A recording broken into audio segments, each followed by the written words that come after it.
Hello दोस्तों, नमस्ते, प्रणाम। मैं हूं आपकी पुष्पा लोकगीत अयोध्या में आप सभी का स्वागत करती हूं।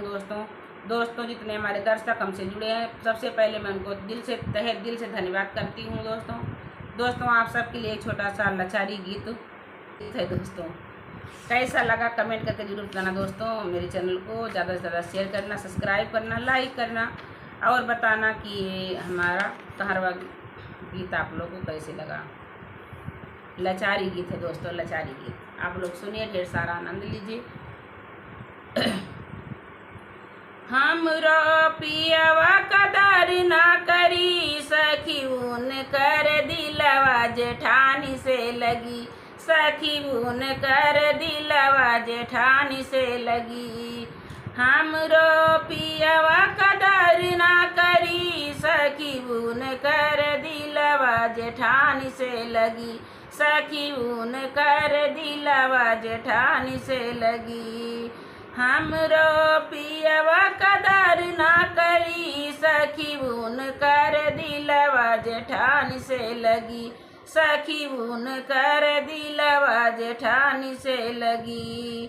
आधी आधी रतिया के मोरा पिया में, आधी आधी रतिया के मोरा पिया में, रहिया निहारू मैं केवड़िया के खड़ी, सखी उन कर दिलवा जेठानी से लगी, सखी उन कर दिलवा जेठानी से लगी।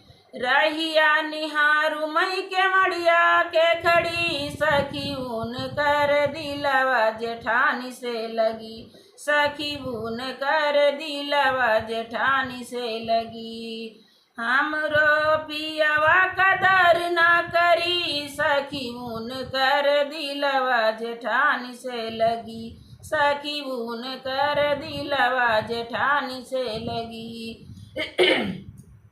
होत भीन सारे पियवा घरवा जया में, होत भीन सारे पियवा घरवा जया में, घरवा जया में पियवा घरवा जया में, होत भीन सारे पियवा घरवा जया में। जेमना लैके मई जेमना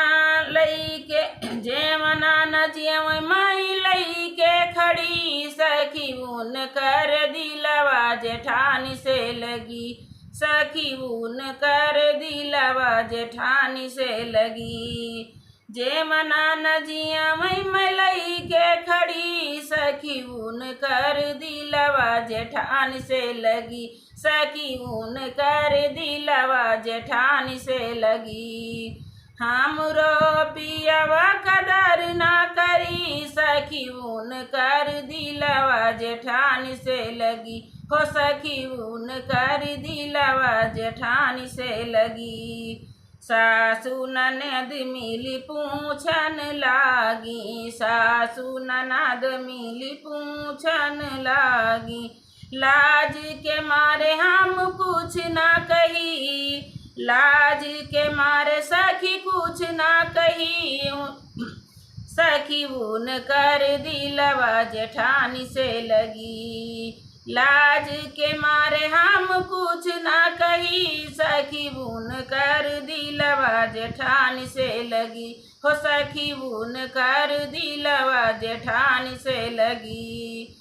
हमरो पियवा कदर ना करी, सखी उन कर दिलवा जेठानी से लगी, हो सखी उन कर दिलवा जेठानी से लगी। शिशु की हम रतिया में रोई, शिशु की हम रतिया में रोई, दिलवा के बतिया हम कैसे कही, दिलवा के बतिया हम कैसे कही, सखी उन कर दिलवा जेठानी से लगी, हो सखी उन कर दिलवा जेठानी से लगी। शिशु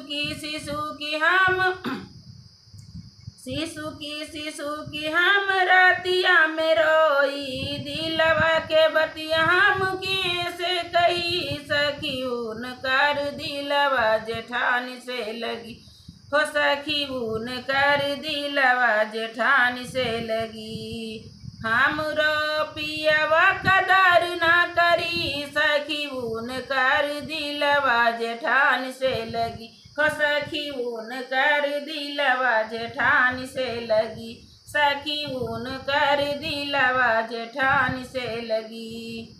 तो दोस्तों ये बहुत मजबूरी का गीत है दोस्तों। एक पत्नी रो रो के बिता रही ससुराल में, उसका पति उसका कहना नहीं मानता है दोस्तों। तो आप लोग ढेर सारा प्यार दीजिए, चैनल को आगे बढ़ाइए, सब्सक्राइब कीजिए और कमेंट करके जरूर बताना दोस्तों कि हमारा गीत आप लोग को कैसा लगा।